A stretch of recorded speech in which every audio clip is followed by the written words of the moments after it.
The Secrets of Sacred Art is brought to you by the StarQuest Production Network and is made possible by our many generous patrons. If you'd like to support the podcast, please visit sqpn.com/give.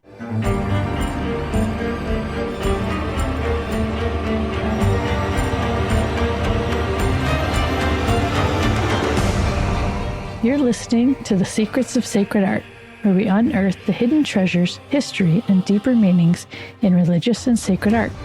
We're your hosts, Kathryn Laffrey. And I'm Alix Murray. Welcome to episode 18, Mass on the Hood of a Jeep.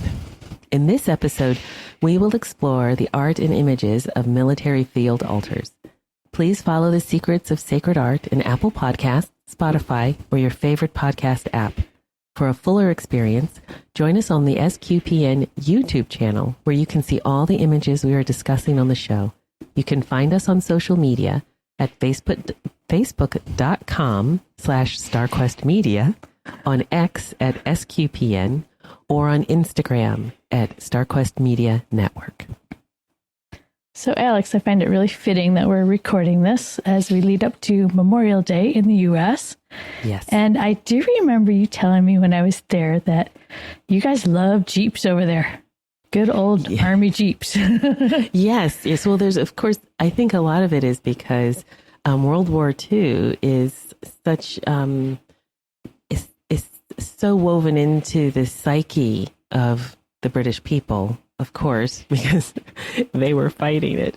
And so that is part of it. So you have a lot of like World War II reenactments and festivals and remembrances and that sort of thing.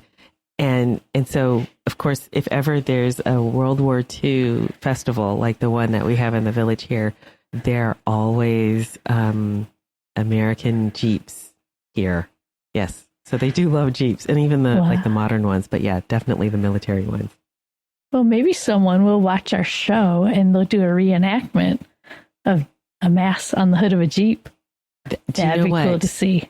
Yeah. Well, do you know what? When I asked, because obviously in the village there are people that kind of in the know, and they dress up. And one gentleman that I actually talked to, he owns the shop next to the bookshop where I work. And he always dresses up like a U.S. Army captain. And I thought, well, he'll know about this. He didn't know anything about it. And so he asked the guy who is the coordinator for the World War II weekend. And I showed him a couple of the photographs. And do you know what? He didn't know anything about it either. So now that I hope that they listen to this and maybe they'll do some research and they can add it, because the authenticity, the effort that they go through on that, for that weekend is incredible. And I think this would just make it even more authentic, because it was something and is something that is part of the military. Yeah. Yeah. That'll be awesome. Yeah. I hope if anything like that happens, you better share. Oh, yes. Yes, ma'am. So one important thing to tie in our Catholic faith to this, that a lot of people might not think about, is as Catholics, there's a prayer for deliverance from an unprovided death. And I remember the first time I heard that phrase, I was like, what is that? Yeah. And the prayer, it goes like this: O most merciful Lord Jesus, by thine agony and bloody sweat, and by thy death deliver me, I beseech thee, from a sudden and unprovided death. O gentle Lord Jesus, by thy cruel and ignominious scourging and crowning with thorns, by thy cross and most bitter passion, and by thy goodness, I humbly pray, let me not die unprepared and pass from this life without the holy sacraments. And I was like, okay, now I get it. Yeah. We want to make sure we get that last rites, one of the sacraments, and you need a priest for that. So I feel like the most important thing about these altars that we're going to see, and knowing the chaplains that were there, was that they were providing at their own cost of their life and limb this sacrament. And throughout history of militaries, it's been there for quite some time. Yeah. Yeah. And it's interesting because, well, no, let's get started. I was going to say, I could go off on a tangent, but I don't want to. I want to stay focused because this is a really interesting one. This is good. We got a lot of beautiful stuff to see. We're going to go I don't want to way back. Yes, way back.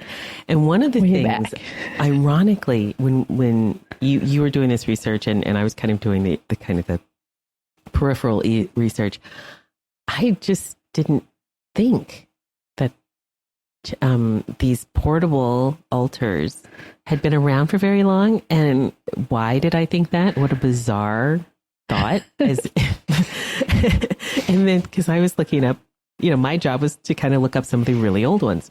The oldest one that we have, the oldest portable altar that's still in existence is, or a traveling altar is what you could also call it, is the traveling altar of Saint Cuthbert.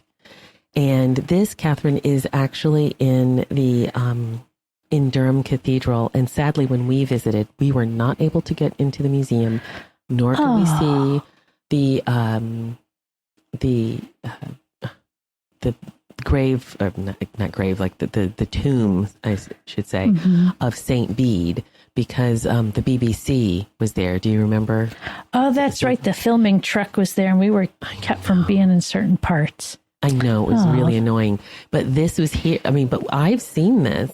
But yeah, so this is in the cathedral, and this is from the 600s. And wow.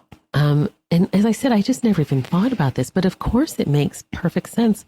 And I think that the oldest documentation of a traveling altar would have been the tabernacle that the Israelites used when they were in exile. So it's been around for a while, and I never even thought about that. It's so funny. The whole time I was not even putting that in part of my thought, going, oh yeah, the tabernacle, God laid it out so perfectly for how to pack it up and move it along with you too, as they're wandering around in the desert. It's like, oh yeah, it is the ultimate traveling altar. It is. And do you know what? And when I think about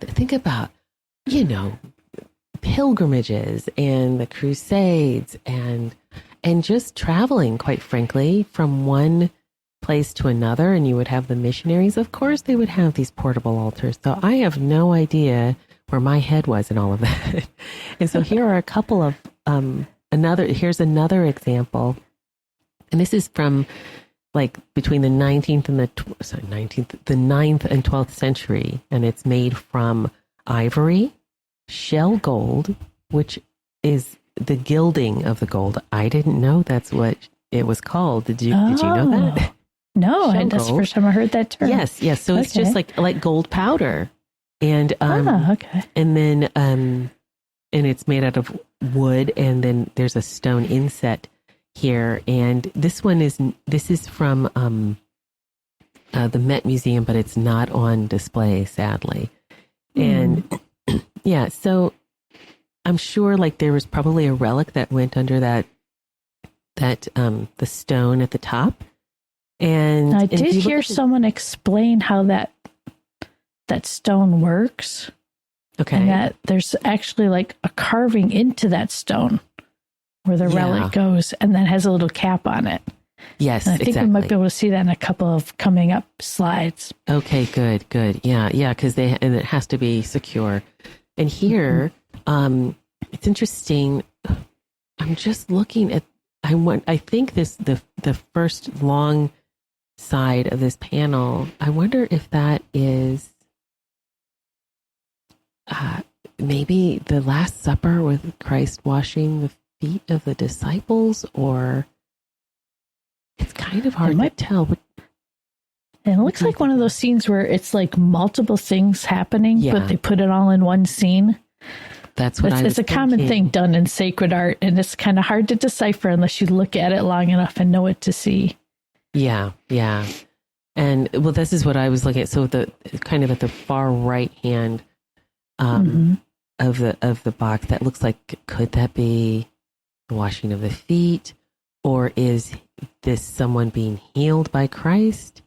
It's and I think the one in the middle, I'm going to say the middle seated figure is would be Christ, or perhaps they're missionaries taking the gospel to some people, because on the far left, you've got obviously two figures, walking, and one is holding a cross, and everyone is holding their hands up almost in greeting, and he has his hand kind of raised and in blessing. So that's kind of, I couldn't find any information on the front of the box, but the two side panels of the box, I was able to kind of figure these two out. And I think it's, if you look at the one to the left, and it's kind of a little higher up, it is a priest. And you can see that he has the chalice in one hand, and I think it's in one hand, or it could even be, I was actually thinking about this, is this kind of a story of something maybe miraculous that was happening? Because I don't actually see him holding this chalice, but the chalice is elevated, almost as if it's elevated on its own. So and it that's almost looks like it's wrapped with the cloth that's across his body there. Exactly. So that's why I was saying, so you don't see his hand, but you do see, this elevated chalice. So it could be, he could be like, when priests elevate the monstrance, when it has the Eucharist in it, they cover up their hands out of reverence to our Lord.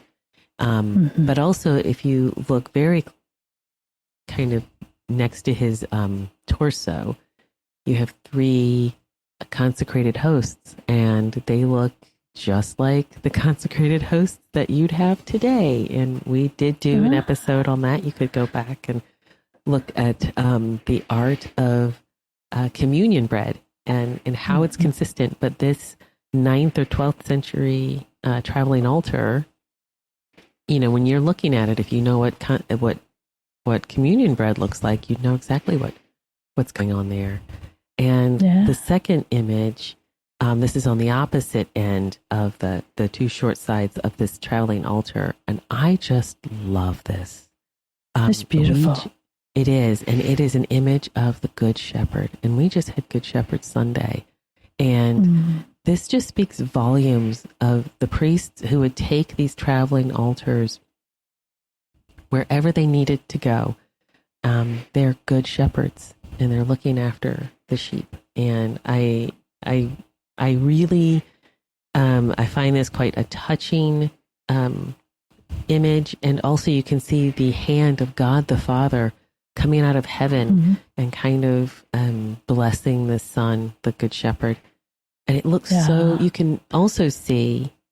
I have to giggle just a little, though. The way the hand is reaching out and the little sheep right there. Yeah. My daughter, whenever she sees a puppy or some cute little animal, just wants to boop it on the nose. So, there you go. Like this. I'm sorry. Sorry, everyone. That was a little phrase that went through my mind. It's like God just wants to boop that little lamb on the nose. So there you go. It's good to bring home the lost sheep. It is. Absolutely. Absolutely. And the other thing that struck me about this was how, I know some people, I don't know if it's even a debate anymore, but because of iconoclasm, or the heresy of iconoclasm that happened in the early church, a lot of images were destroyed. And so there's a question were they carving icons? They were definitely painting them, but were they carving them, and were there statues? And I don't know how much of a debate that is anymore, but when you look at the carvings of this, and I know it's from the 9th to 12th century, but it does have a lot of it has an iconographic feel to it, especially the one of the Good Shepherd. Don't you? Just the draping of the clothes and the hands, and I would say the proportions of the body, but I'm not quite sure, because the priest in the other one, his head looks kind of small. Really small. He must have been unusually tall. I don't know. There you go. But so this is and here we go. So this is another portable altar from the past, and this is really beautiful. And this is scenes from the life of Jesus. and it is German, and it's about it was made between 1160 and 1180, and around it has letters, words. Some of them are abbreviated. I sat and tried to, obviously this is the thing. You can look at the pictures and know what's going on, but then you can look at the Latin and kind of practice your Latin a little bit, which is nice. So, but you don't need to know Latin to know what's going on. And at the bottom left-hand corner, I think this looks like it's probably cloisonne or enamel or something. Yeah, the enamel work is gorgeous on this. It really is. Yeah, beautiful. Yeah. And just just the detailed metal work. I love the Annunciation at the bottom left-hand corner, and just above it is what I would call the harrowing of hell, where Christ goes down into hell and he's lifting up. Do you know who were the first people to come out of hell when Adam and Eve? That's right. And so I was like, that must be Adam and Eve, and the devil looks quite shocked at what's happened. Yeah. Like he's even pulling on the arm of one of them. Look at, and he's got he's trying to fight back. He is with both of them, and Christ is that was, have you ever heard of it? It's like the greatest joke was played on the devil, because Christ on the cross completely fooled him. Thought he's dead, and then knocking at your door and pulling everybody out. So what about a couple of other? Can you identify a couple more scenes here, Kathryn? What I really was kind of sad about is the nativity. Looks like the only damaged image, and we've lost Our Lady reclining in whatever happened to this piece. So we could be, and then next to that looks like we have the presentation. Yes, at the temple. Yeah. And then you have obviously the flight to Egypt, and Egypt. And then coming down again on the right hand side, the middle right hand one, that would be the slaughter of the innocents. Oh yeah. And then you have the Epiphany on the bottom left, which I think the juxtaposition of them is really interesting as well. So you've got on one, on the opposite end, you have the Annunciation and the Epiphany kind of mirroring each other. And I'm not sure about these other two. So we do, I know what it is. I've answered my question. So you have people laying down palm leaves as Christ enters into Jerusalem. And then I think that little castle there is probably where Pontius Pilate is to make his judgment. Okay. That's what I think. That makes sense. Yeah, I couldn't get any dimensions on this one, but this one probably looks like it was probably not probably the same size as the last one that we saw. Yeah, I don't know if I have the measurements. And the way that it has that space for the stone in the middle. Exactly. But again, beautiful work on this. Yeah, absolutely. Yeah. I don't know if this one is on, I couldn't see whether or not I don't think this one is on display either, which is kind of sad. Yeah. But, if you're not going to display it, maybe a church could use it. Yeah. But we're gonna fast forward in time a little bit here. Yes. Yeah. There's a wonderful Army history has a nice section on the chaplains, and there's also another website called thechaplainkit.com that's basically an online museum. Fascinating. Okay. And I loved how one of the first things they presented was the origin of the word chaplain. So I guess we're still hanging back in time here. Yeah. And, and they at the Army history website made it a great point of saying and talking about this, that as long as armies have existed, military chaplains have served alongside soldiers, providing for their spiritual needs, working to improve morale, and aiding the wounded. And the Bible tells the early Israelites bringing their priests into battle with them. Pagan priests had accompanied Roman legions on their conquest. And when Christianity became the dominant religion in Rome, then we had Christian chaplains administering to the Roman soldiers. So you can see how it's been there. Like you said, Alix, since the tabernacle, there's been traveling, and they're also called field altars out in the field. And so in the U.S. Army Chaplain Museum, when they were talking about St. Martin of Tours, and that because of him using his cloak to share, so a piece of his cape, or capa in Latin, shared it with the beggar. He had the dream about Christ appearing. And then from that dream, it led to his growth as a Christian, and, ended up serving as, I believe, a bishop even.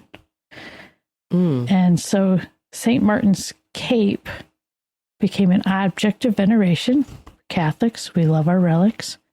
Yes, we do. It used to be carried into battle by French kings because he's the patron saint of France. And its portable shrine was called a capella. And its caretaker was called a capellinus.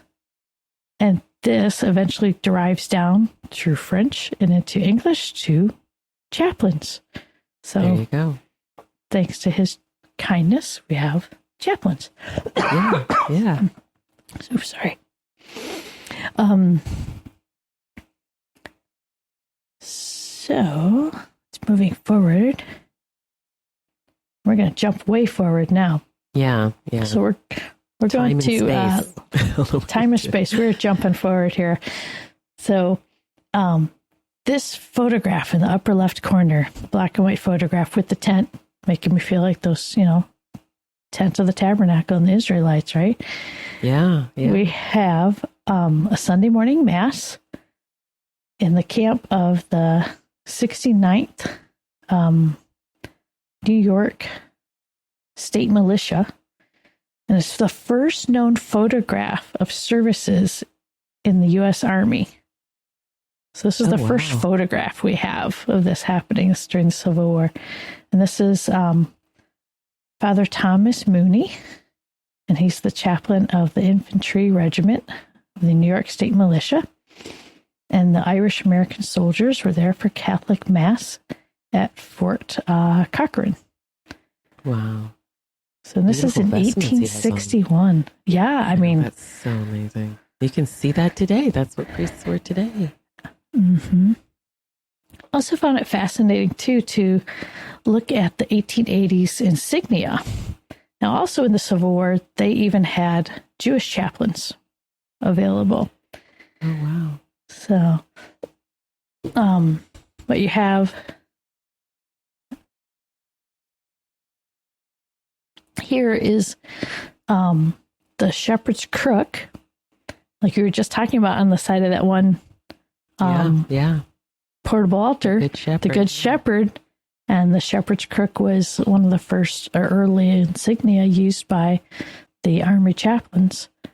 And then also the tablet of the 10 Commandments for the Jewish chaplains is the other insignia there. And I love how they incorporated all of this into their current seal. Yeah. So you have the little shepherd's crook at the top. You have the Holy Spirit coming down, and the open book, which can also give you that 10 Commandments tablet sort of feel. And then you want to give the Latin a try on that one, Alix? For God and country. Yeah, for God and country. Yeah, and also you've got the palm leaves at the top, and then it looks like little crown, thorns from the crown of thorns. So that's really... Oh, yeah. I hadn't picked that up before. There you go. Yeah. Really nice. And then jumping forward in time again. Yeah. So this is from World War One, and this is in Belgium, the Belgian Army chapel truck. And what's interesting about this is the company who made this chapel truck is called Renault, and it's still around, and you can see their cars driving all over the place. This is the image that I had shown to the gentleman who does the World War II reenactment. He'd never seen anything like this before, and he was absolutely fascinated by it.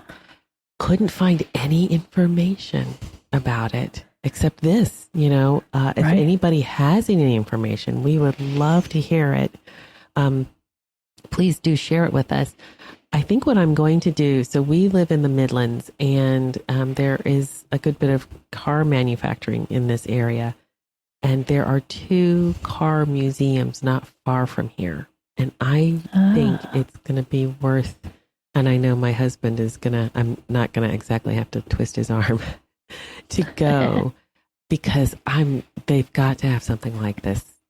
So what I'm going to do is when I go to the museum, I'm going to take this picture and go, tell me some information about this. And so they've always been here. And this is so innovative. Back in 1916, they were really thinking the level of importance to bring the soldiers their spiritual food was a high priority. And look how they have. I love how even the tires are the same color as the truck. Oh yeah. Yeah, those are like whitewashed. It's kind of like in the Disney film Cars. Remember when they had the little Pope mobile? It kind of looks like this. Oh yeah. But you were saying what's across the top? No, I was just saying if you look at the top, there's even a cross. It's like a Celtic cross on the top of the vehicle, but it looks like everything would be packed away, and then they would just bring these altars out and around, so the truck would actually be hidden behind it, and then you would just have the altar there. It's really fascinating. Really fascinating. I'm so sad I couldn't find a better picture of the work that unfolds and surrounds the opening to the truck. Because there's beautiful paintings on there. And I believe this one was dedicated to St. Elizabeth. Yeah. Well, and the thing is, if it's Belgian at this time, they would have made sure it was really lovely. Because, of course, the Flemish painters, they have a long tradition of beautiful, beautiful artwork. But, it was sadly not a whole lot of information, as I said, about it. But definitely a lot of determination. One of the things I wanted to mention, since we're concentrating a little bit on this image from World War One, I was listening to the British Catholic historian Joanna Bogle. This was years ago, and she was talking about a number of English soldiers converted to Catholicism during World War One, or shortly after they came home. And one of the reasons was, and this is not a criticism to the Church of England ministers who were there, because of course they were there with the troops as well.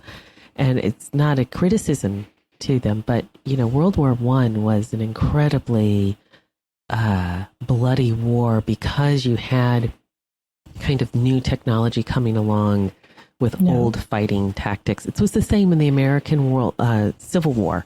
They were coming up with these new weapons, but old methods of fighting. And so the carnage was just off the scale. So it was the same during World War One in the trenches. And one of the things that inspired the soldiers were seeing how the Catholic priests nothing stopped them from going in and giving soldiers the last rites or comforting them somehow. A lot of these, the Catholic priests were Irish, and they were used to, they had seen a lot of horror. This sounds terrible, but it's true. They had seen a lot of horror in their home country. And so they weren't, and the poor C of E chaplains were sometimes they were shell shocked like everybody else. And they couldn't function as well.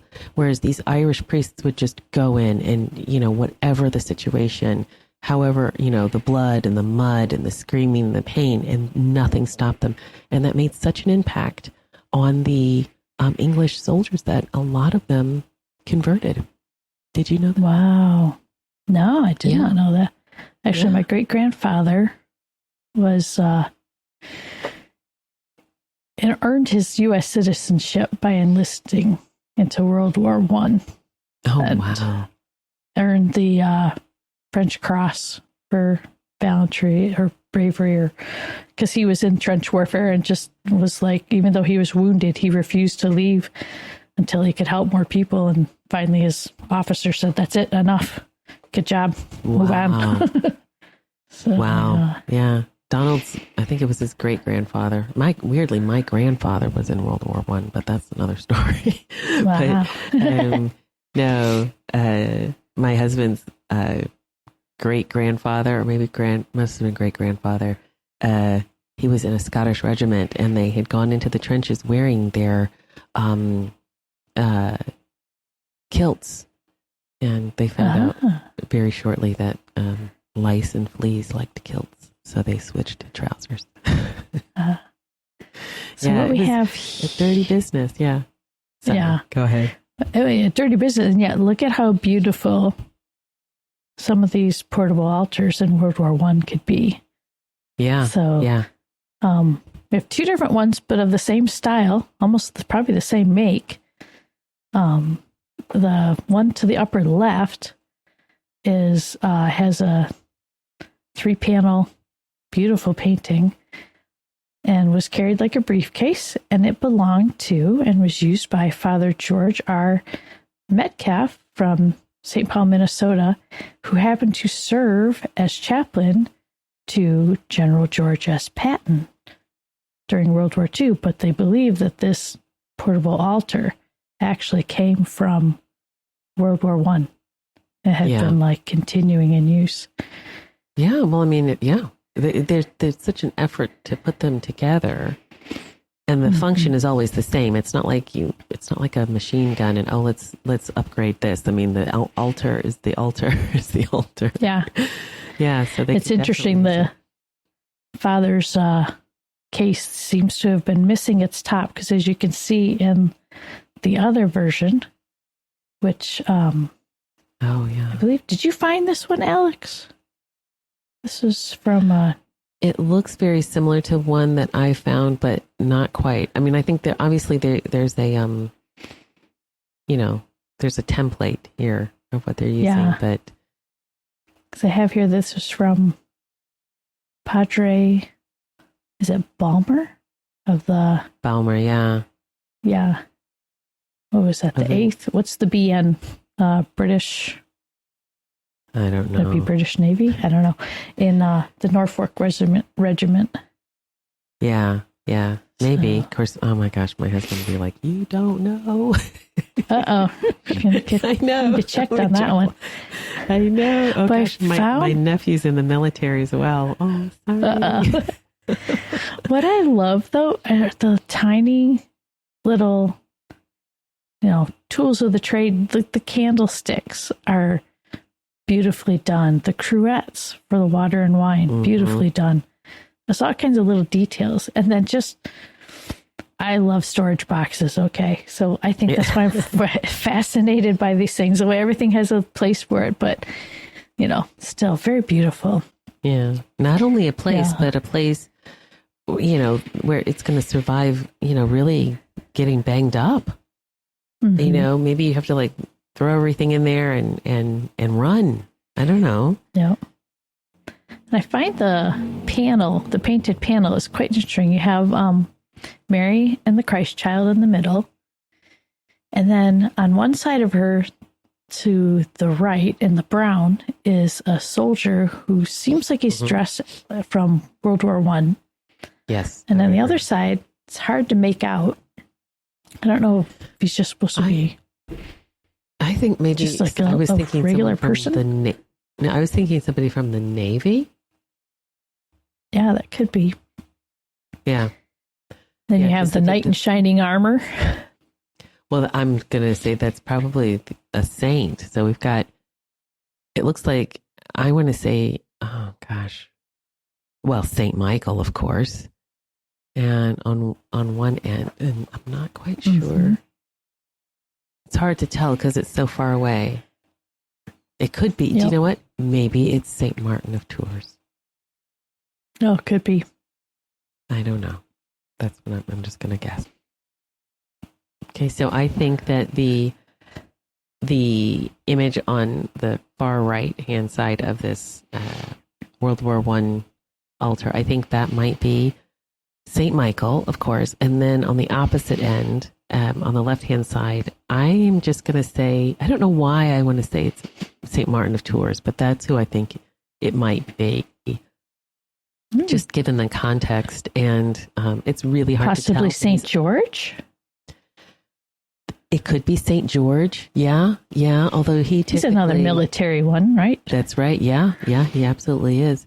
These angels almost look like fairies, though, don't they? Down at the feet of the Blessed Mother. I think this is a part of the just the aesthetics of the time. It's a little, like coming out of the Victorian era and a little bit sentimental for me. I don't know how I'd feel, but it doesn't matter how I feel. It has all the right rubrics. Yep. So, all right, let's see what else we find. Yeah. So we don't want the Navy to feel left out here. So no. This is a beautiful Navy set in the box, and they Army sets will sometimes have a maroon velvet and drapery that comes with them. The Navy sets have this beautiful blue color. Navy blue, yeah. Or royal blue, even. How appropriate is that? All right, very liturgical setting. Again, the way that everything is packaged so perfectly. It's like nice, good military precision on that. Yeah. And then the mass that's being said is actually on the way to Iwo Jima. And the men are from the 4th Marine Division. And then the smaller image there on the big gunship is U.S. Navy. That is Chaplain Linder on the USS South Dakota. That's on June 19 of 1944. So the U.S. Navy chaplain kits were also slightly larger than the Army kits. I'm guessing probably because the Army ones got to be carried around, so they got to be a little lighter weight. The Navy ones generally are on the ship, and not as much transport necessary. Well, I was just thinking maybe it was like a little bit bigger. Maybe it had some kind of. It was able to float. Like if it fell overboard, it wouldn't sink. It would just, you could catch it because it had like extra, what do you call, buoyancy or something. Yeah. Oh, there's some good stories coming up about chaplain kits ending up in a river. So we'll get to that a little later. Okay, yeah. But I have to say that smaller picture on the battleship is also part of the reason why we're doing this show. A while ago, I had seen this image and a couple others, and I was just obsessed with these beautifully painted triptychs that went with some of these traveling altars and wanted to know more about them. So we're going to see some beautiful painted ones. Yeah, a little bit later on. So next. So this one, now is this you or me? I think this is you. This is me. Thank you. No, so this is another. Sorry about that. Yeah, I think I found this one, or maybe you did. But this is another priest celebrating Father C.V. Murphy, and he is celebrating Mass in a Dutch field on the front line. And this was taken by Sergeant Mappen And this is from the Imperial War Museum, which is in London, or at least one of them is in London. And again, and this is, this looks like an American Jeep. You see how it's not quite as, when you contrast it with the World War One chaplain Jeep, it's not quite as elaborate, is it? But, times have changed and war was getting increasingly, it's always been bloody, but on a much larger scale, after the Great War, the war to end all wars, then you're in the second one, huh? Yeah. But, this image reminds me of Monuments Men. Yes. Remember they were driving around in a canvas-covered truck like this? Yeah. So it just made me, yeah. Do you know, I was just thinking about that. I'm kind of surprised at the austerity of this particular one, because I guess in a way, there could have been something on the I'm surprised they didn't have some kind of decoration or something on the cloth, but needs must, I suppose. Yeah.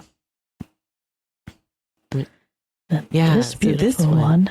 Yeah. So this was really fascinating. I found this one on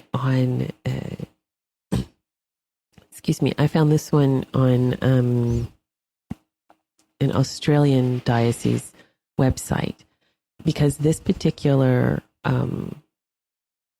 military altar is being refurbished and restored. I think it's going to be used as a museum piece, but this was used in the World War I and World War II, and for the Australian infantry.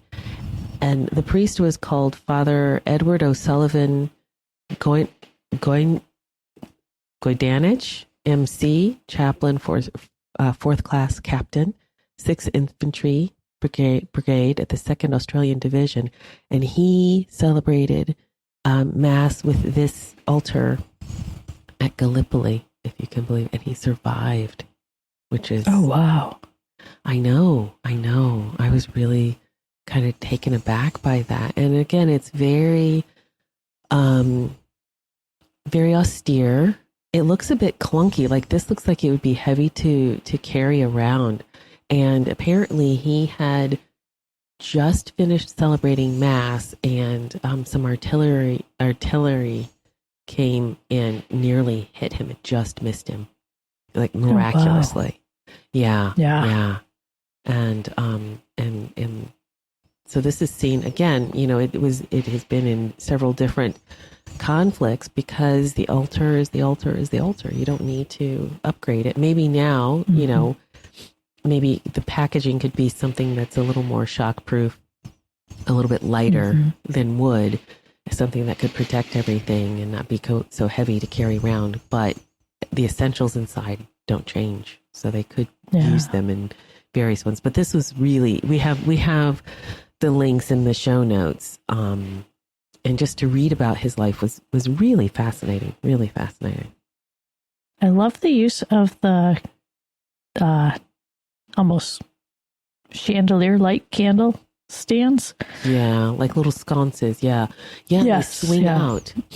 If you see what I mean, like when you take the candle off, and then the hinge probably kind of swings in, and when it swings in, it goes down, so it can be stored. So it's like locked in there. And then there you can see the altar stone in the center. Yeah. And so you can almost see the little square in the middle. You can, and that's, yeah. So that would be where the relic would be, is under that little square. Yeah, exactly. Yeah. It's incredible. Nice. Just again, I'm always quite moved. I've always had a heart for priests. I just think I'm just so grateful to God for them. But then when you look at this sort of thing, I'm quite moved at the efforts that they'll go to be the good shepherd. Yeah. Then you found these cases. Yes. Wow. Yes. So I found this one. The one on the left is a traveling altar, and this was used by British Benedictine monks. And again, we have the links in the show notes to get a little more details of it. But this one also had seen several different conflicts. And I hadn't appreciated the role of the Benedictines in the British military, but they've been, I guess I always just thought of them as being more cloistered, but now they go out. And this brings up a good question. Do you know, in the U.S. military, my husband and I were talking about this, do the chaplains have a rank?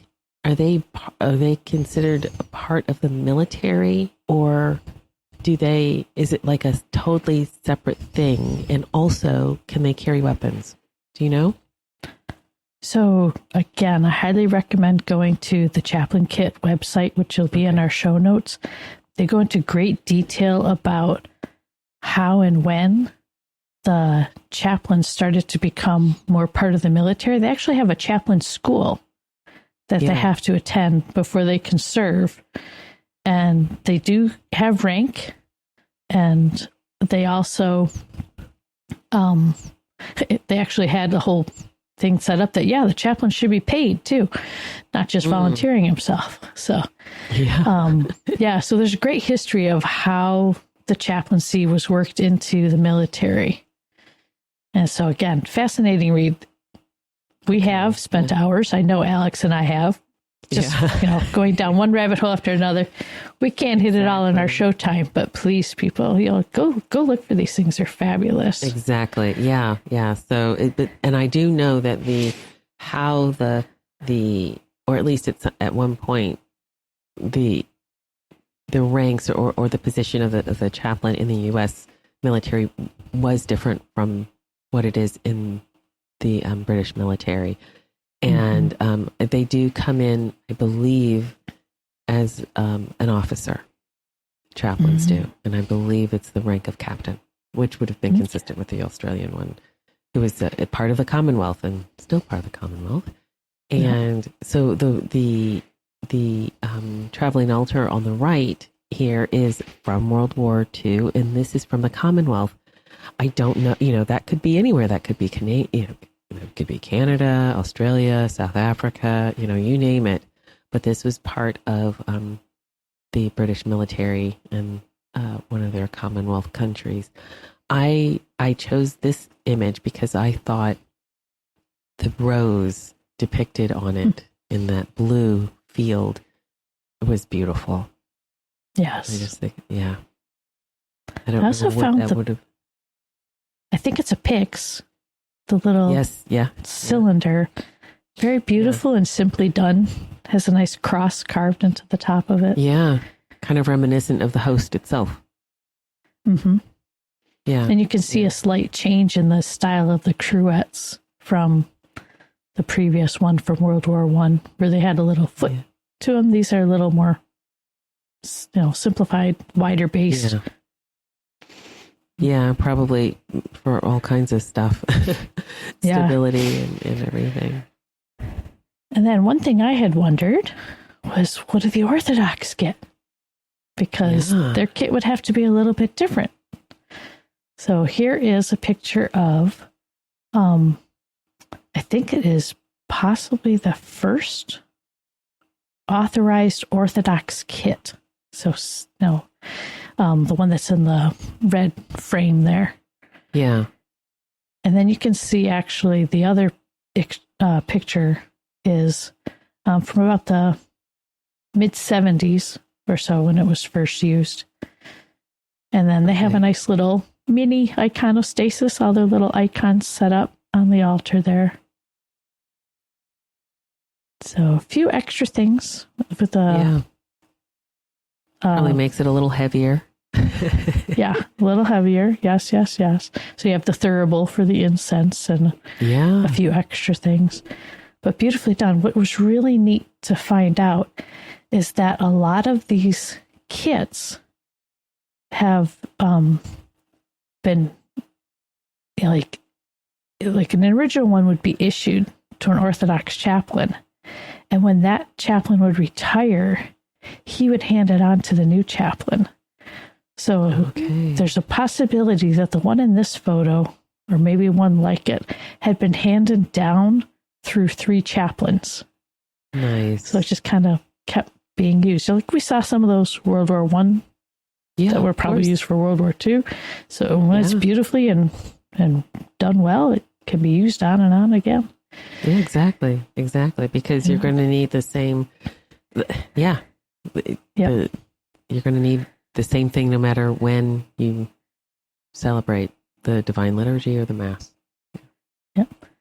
And then earlier you had mentioned about the Israelites traveling with the tabernacle, and I was so pleased to find this image. This is of Max Fuchs at, is it Aachen? Yes. Aachen, yeah, Aachen. Aachen, yeah. So this was October 29th, 1944, and he's there with another a Jewish chaplain.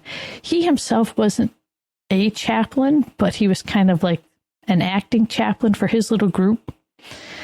And he said, I was a cantor for services in his community. And so he had the priest that was there with this group as they were coming into Germany say, gather up all the men. We need to do a service right now. And so they gathered all the Jewish men, and everybody that was there, whether they were Jewish or not, was part in on all of this. This was the first broadcasted Jewish service in Germany since the rise of Hitler. Wow. And so we're actually going to... It was the Catholic priest who rounded everybody up saying, we're going to do this. Yes. Yeah. And then that's like an example there on the side of a Jewish chaplain's kit. Beautifully done. You can see they're using the same base as the other ones, and then just adding in the elements that they need. But what I want everybody to enjoy right now is to actually listen to Max cantering this service. We were almost close to the German border already in Aachen. So he said to me, the Catholic chaplain says, get all the men together, all the Jewish men in the division. Now, the picture that you see, it was right what they called the Siegfried line. They were called the Dragon's Teeth. They were anti-tank obstacles. May the Lord lift up his countenance upon thee. If you heard the broadcast, you can hear artillery shells coming over us and all that. There was still fighting. There was fighting going on there. They weren't exactly on territory where it was 100% safe, you know. So in a way, you felt elated, you know, that all this is happening and with the service and everything else. But then again, there was a certain amount of fear also. Now, Rabbi Lefkowitz was a corps chaplain. He was not a division chaplain. Since we didn't have a division chaplain, now I was like the acting chaplain there. So he made all the speeches and everything, and I did all the singing.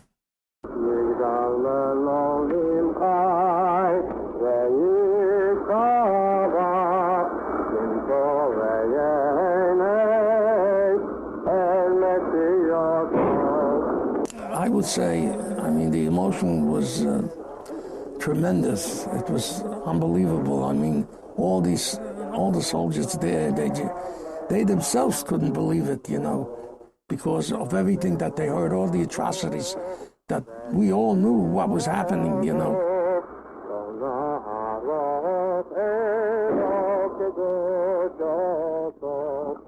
I can't describe it. It's indescribable, you know, the way, how you really felt, you know, and, as a Jewish soldier, you know, and especially after most of them had family that perished in the Holocaust, you know. There were so many of them. I mean, I myself, sometimes I come to tears, you know, and I feel we had so many of my family.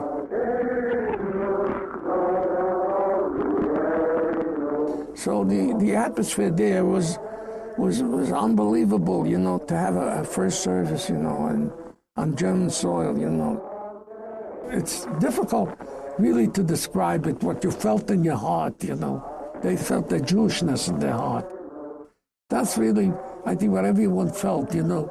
You felt so elated, you know. So what do you think, Alix? Was that beautiful? It was quite moving. Do you know, my beloved Auntie Pearl was Jewish, and not a whole lot of her family survived World War II. And so I have always had a lot of space in my heart for, as St. John Paul II called it, our elder brothers in the faith. I just find it to be extraordinary. And yes, it is very moving.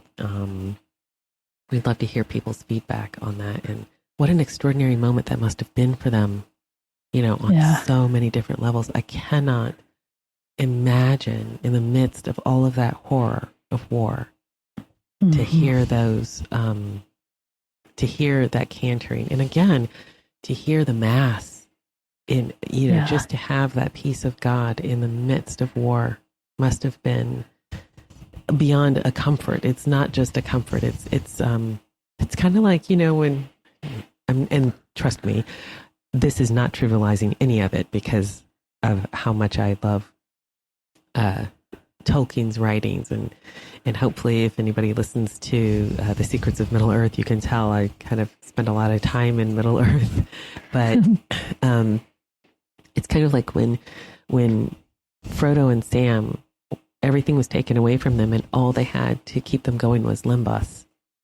And, you know, I think I would imagine that some of these soldiers in some really dark days, that the Eucharist probably carried them through in ways that they had not imagined.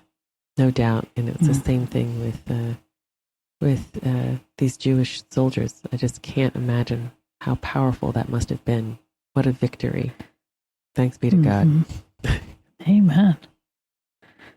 So we'd like to take a moment to thank our patrons who make it possible for us to create the Secrets of Sacred Art, including Thomas W., Tim W., Marion M., George U., and Amy M. Their generous donations at sqpn.com/give make it possible for us to continue the Secrets of Sacred Art and all the shows at StarQuest. You can join them by visiting sqpn.com/give.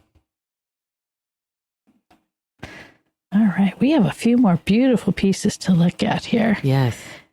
And again, this goes back to that Navy ship that we saw where there's a beautiful triptych that was being used in the service.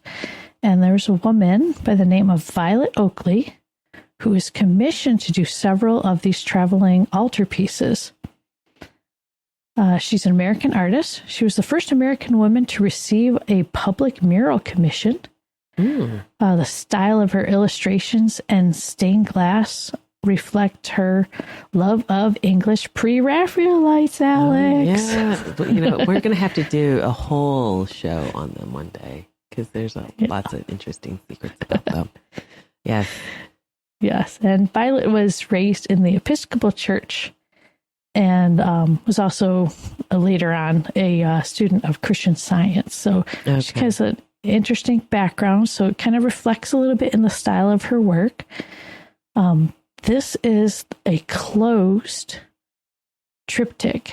And so on these outer doors, it says that it was commissioned by a citizens group.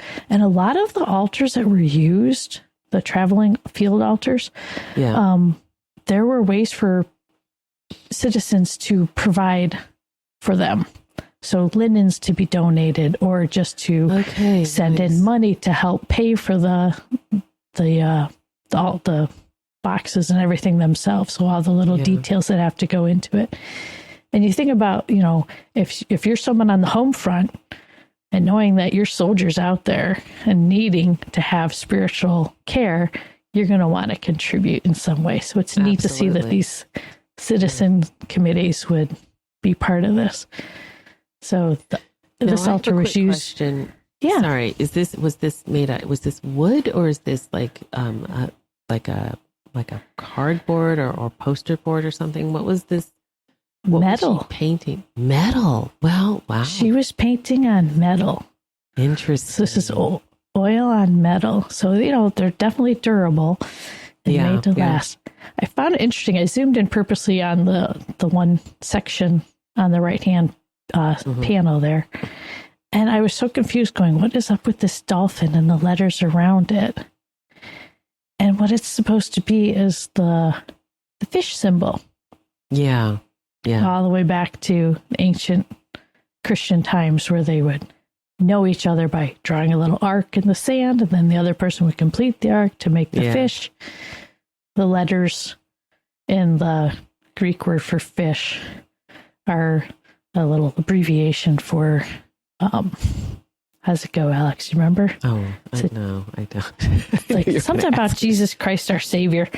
Something Golly, like that, you guys are going to yell at me, aren't you? Go ahead. Give it to me on Discord, people. I was going to say, just do it in a nice comment on the YouTube comment section. That's all.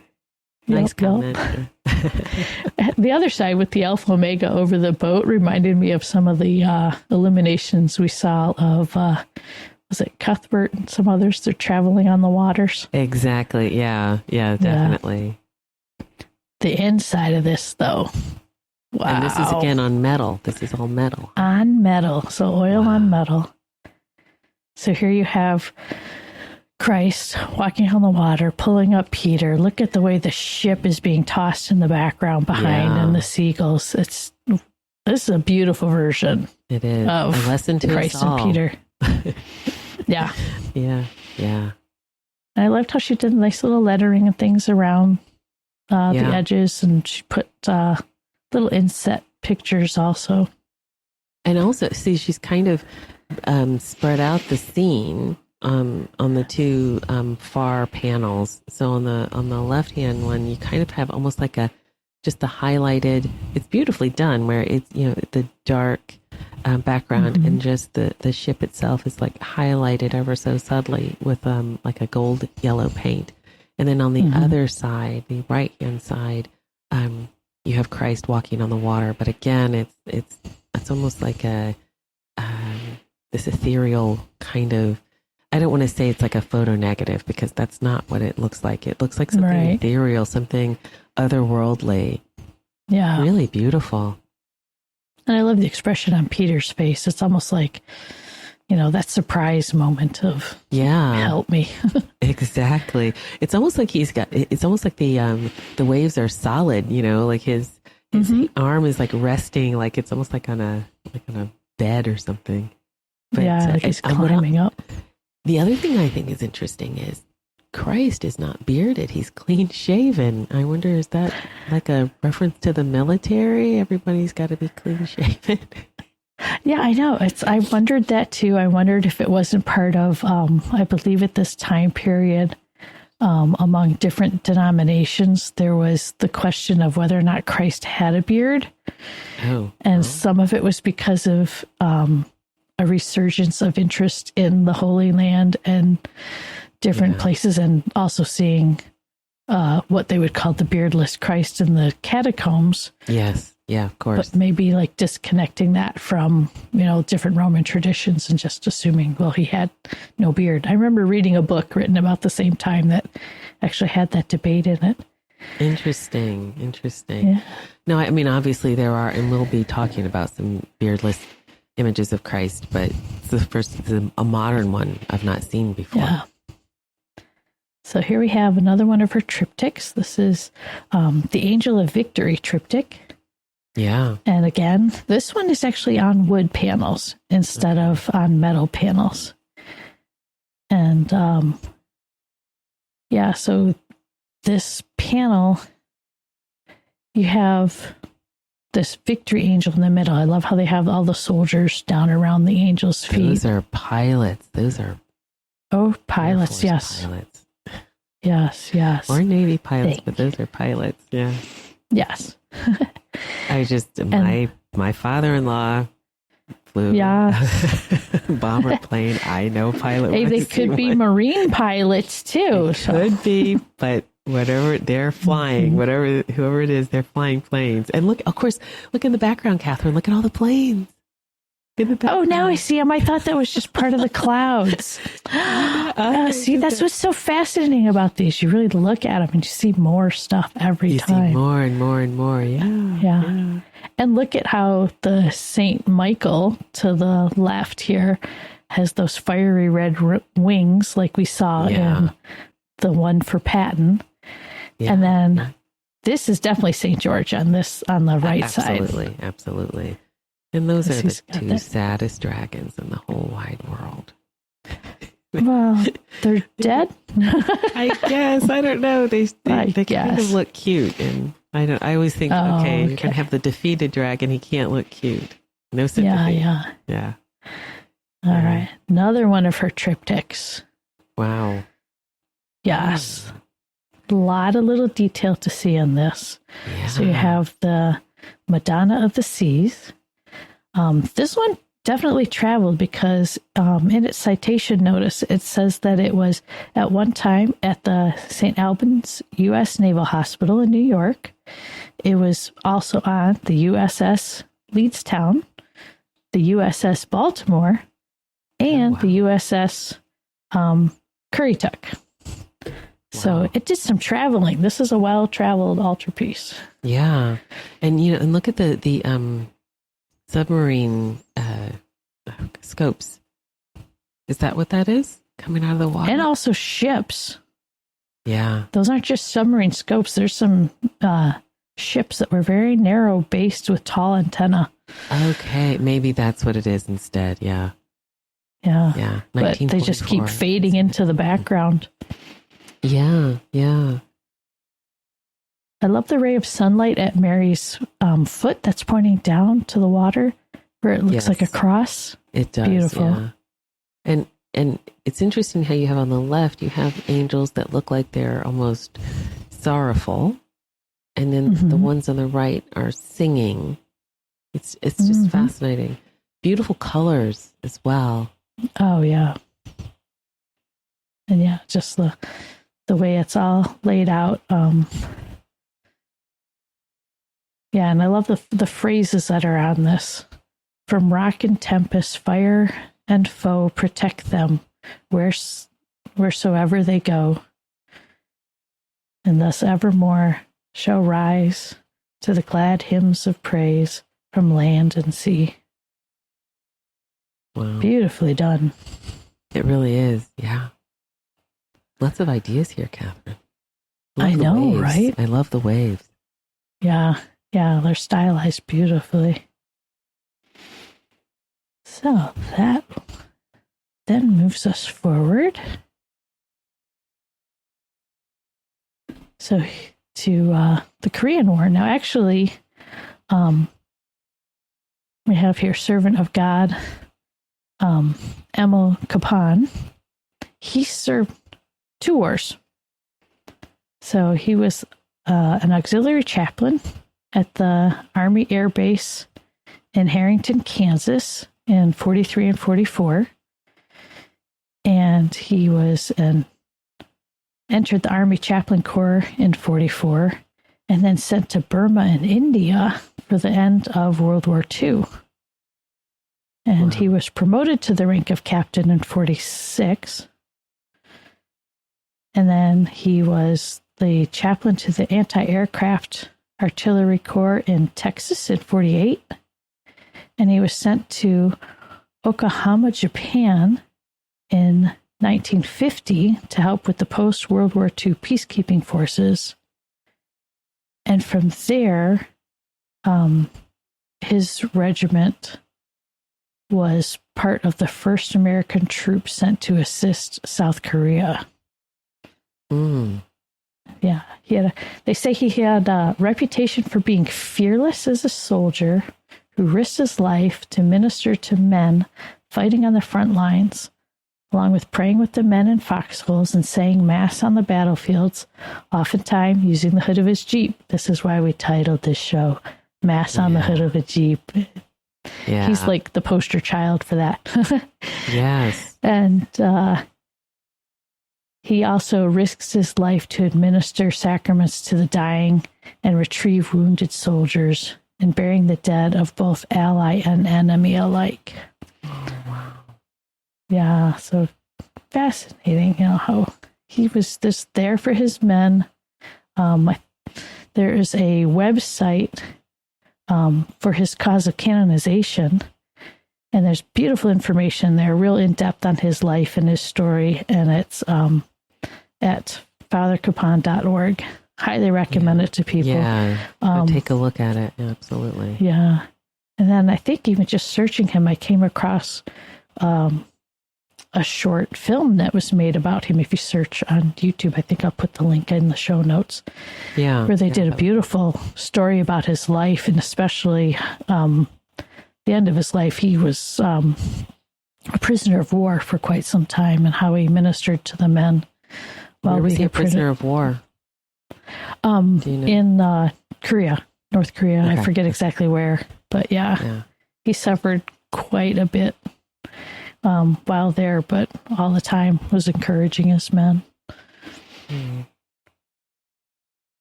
Beautiful. And again, you can see just simplified. He's still wearing beautiful vestments.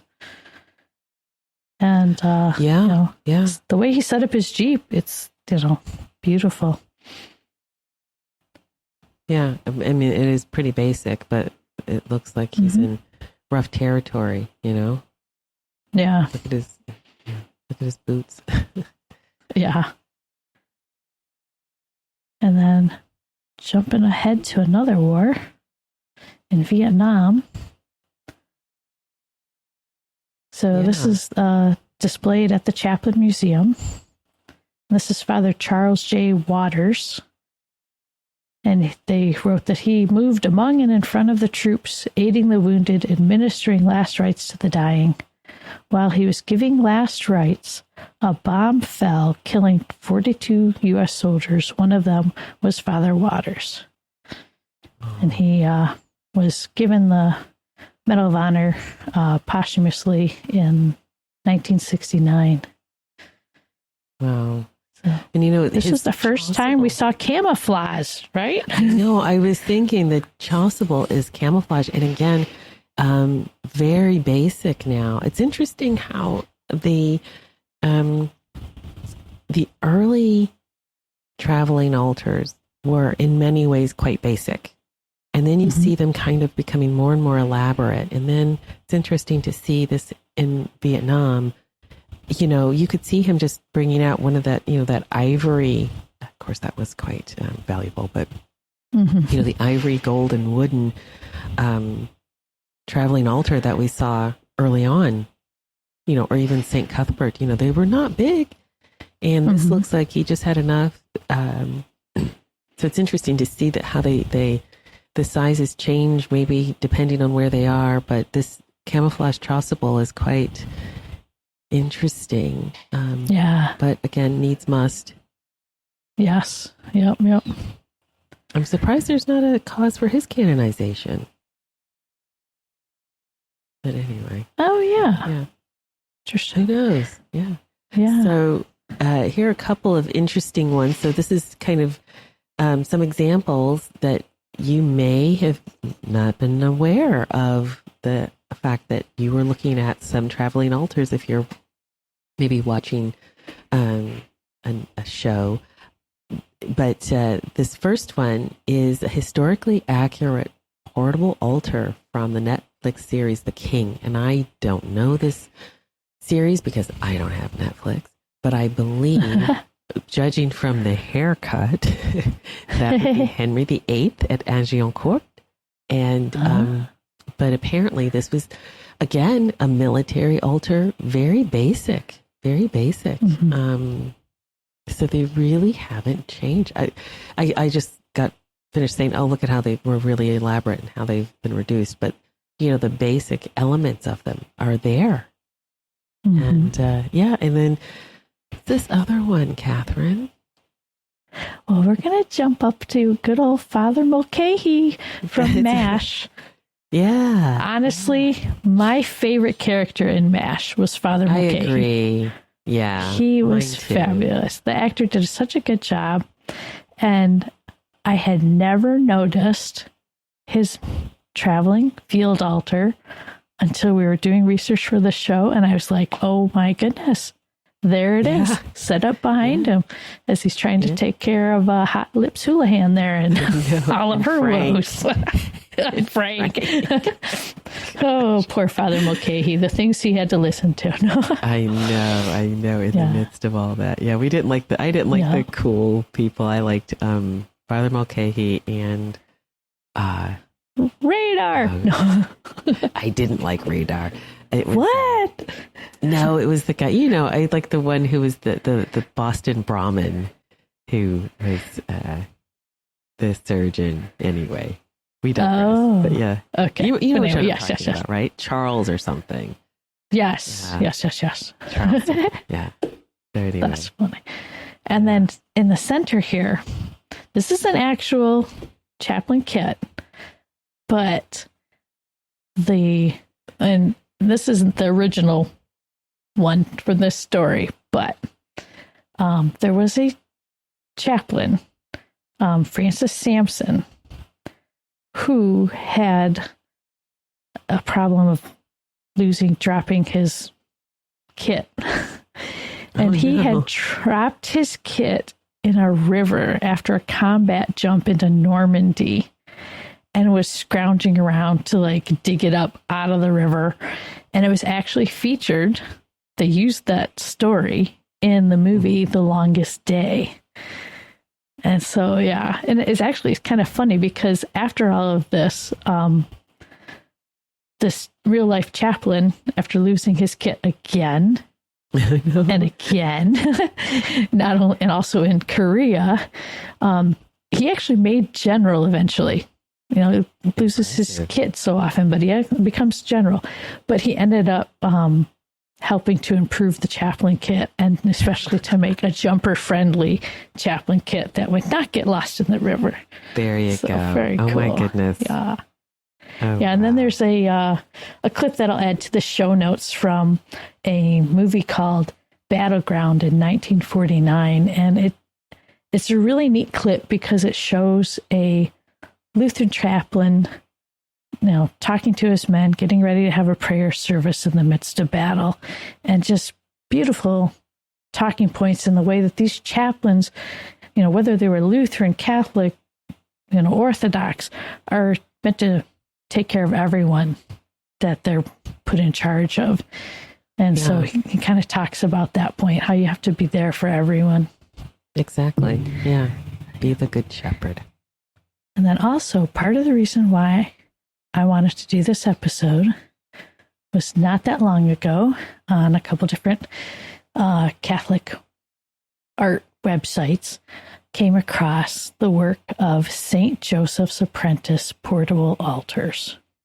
It's beautiful. This is new work that's being done for priests to be able to do home visits for the sick, or when they're out traveling on the road. And I believe also they are looking to do a backpack version of this, so that when priests are out, maybe taking people out on a pilgrimage through the mountains or something, take it with them. But this particular design that they have, and they have a lot of different designs on their website, highly recommend taking a look. Maybe there's a priest in your life that you'd want to get a group of friends together for and have a portable altar made. But this one's beautifully done. They had someone hand paint the mass cards that go along with it, and then also the image of Our Lady of Guadalupe on the front. Yeah, I noticed that. It's really stunning, isn't it? And it says Viva Cristo Rey. Yeah. And you can see the stone right in the middle of it. You can see this.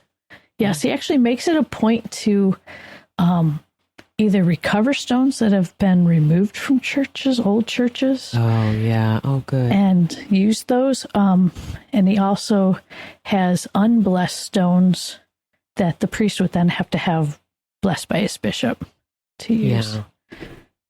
Beautiful. Beautiful. Yeah. Good job, Kathryn. This was really fascinating. I loved it. Yeah. That's awesome. The thing is, it's not, I was having a discussion with my daughter about this. It's like, why don't we know more about this? Is it because it's not that it's unusual, but it's just always been in the background?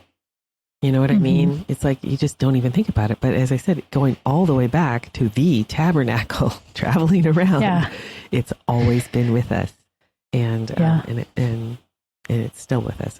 And I would like to thank all of the faithful chaplains around the world who bring our Lord to fighting men and women all over the world. Yes, may the King of Peace reign. Amen. Yeah. Yeah. We'd like to thank you for listening to the Secrets of Sacred Art on StarQuest. To find previous episodes of the Secrets of Sacred Art, you can send feedback. Please visit sqpn.com/sacredart. You can send us comments by email to sacredart@starquest. Okay, let's try this again. Yeah. Send an email to sacredart@sqpn.com. There we go, folks. And you can leave us comments on YouTube. And then please join us in conversation by visiting our Secret of Sacred Art channel on the StarQuest Discord community. Maybe you've seen some of these traveling altars, or maybe you're a Navy chaplain or Army chaplain. We would love to hear your story and maybe see pictures of and if you how the kits look now. And if you have any information about, we saw these pictures, but we just couldn't find the information. We would love if someone has some insight and information about this. That'd be so fantastic. Yes. So we'll be back next time with a special crossover episode with the secrets of movies and TV, where we'll be discussing the 2009 movie Secret of Kells. Until then, I'm Alix Murray. And I'm Kathryn Laffrey, hoping you find something beautiful. Bye-bye. Here's another show on the StarQuest Network you're sure to enjoy, The Secrets of Star Wars. Find it wherever fine podcasts are found or at sqpn.com/Star Wars.